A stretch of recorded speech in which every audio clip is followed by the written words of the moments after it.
अस्सलाम वालेकुम प्यारे भाइयों, मैं हूं इमरान अली और आप देख रहे हैं मेरे YouTube channel technical Imran Ali.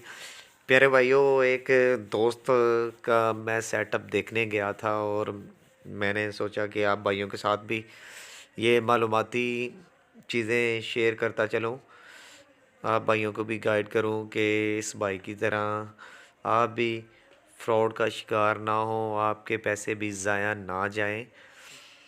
आज की वीडियो का हमारा टॉपिक मोनो और पॉली क्रिस्टलाइन के सोलर सेल की डिटेल बताने से रिलेटेड है। मैं मोनो और पॉली क्रिस्टलाइन के सेल की डिटेल से आपको गाइड करूंगा।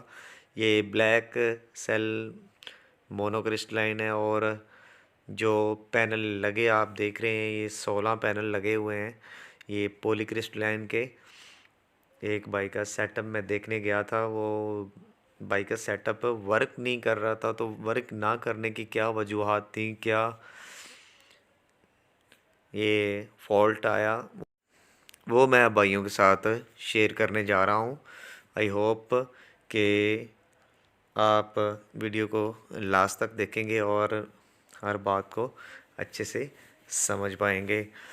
तो प्यारे भाइयों, कभी भी बी ग्रेड पैनल का चूज़ ना करें। ये पैनल जो मैं अभी आपको दिखा रहा हूँ, ये 16 पैनल लगे हुए हैं और ये बी ग्रेड पैनल थे, जिसकी वजह से बाइक का सेटअप चल नहीं रहा था, ये बैटरियाँ चार्ज नहीं होती थी। ये सेल की कंडीशन आप देख रहे हैं।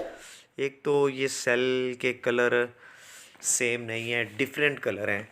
ये आप गौर से देखें तो ये सेल के डिफरेंट कलर हैं। और ये मैंने मोनो और पॉलीक्रिस्टलाइन के सेल में फ़र्क क्या होता है, ये सेल मोनो क्रिस्टलाइन का सेल किस तरह का होता है और पॉलीक्रिस्टलाइन के सेल किस तरह का होता है और इसकी उम्र कितनी होती है मोनो के सेल की और पॉली के सेल की, उसके बारे में मैंने डिटेल से वीडियो बनाई हुई है। उसका लिंक मैं आपको डिस्क्रिप्शन में दे दूँगा, आप वो वीडियो भी जाके देख सकते हैं।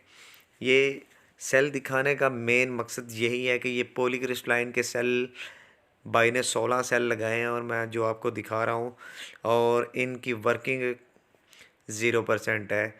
ये सेल, ये 5 साल हो गए हैं ये पैनल लगाए हुए हैं, अभी ये ज़ीरो वर्किंग पे आ गए हैं, ये बिल्कुल वर्किंग नहीं कर रहे। ये बी ग्रेड पैनल थे और बी ग्रेड पैनल ये बिल्कुल काम करना छोड़ गए आहिस्ता आहिस्ता। तो प्यारे भाइयों, कभी भी पैनल लेते वक्त ये कोताही ना करें, ए ग्रेड पैनल चूज़ करें। ए ग्रेड पैनल लें दुकानदार से, वारंटी वाला पैनल ही आप परचेज़ करें, अपने पैसे ज़ाया होने से बचाएं। बी ग्रेड पैनल का बाद में ये हैशर होता है जो अभी मैं आपको स्क्रीन पे दिखा रहा हूँ, आपके पैसे ज़ाया चले जाते हैं और आपका पैनल कुछ ही अरसा चलने के बाद आहिस्ता आहिस्ता वो अपने वोल्टेज एम्पेयर डाउन करना शुरू कर देता है और अपनी वर्किंग वो आहिस्ता आहिस्ता कम कर देते हैं। पैनल लेते वक्त ए ग्रेड पैनल चूज़ करें प्यारे भाइयों, अपने पैसे कभी ज़ाया ना होने दें। आई होप कि मेरी ये छोटी सी वीडियो आपको पसंद आई होगी। वीडियो पसंद आने की सूरत में मेरा चैनल टेक्निकल इमरान को सब्सक्राइब करें, वीडियो को लाइक करें और दोस्तों के साथ भी शेयर करें। मिलते हैं किसी नेक्स्ट वीडियो में, तब तक के लिए अल्लाह हाफिज़। पाकिस्तान जिंदाबाद।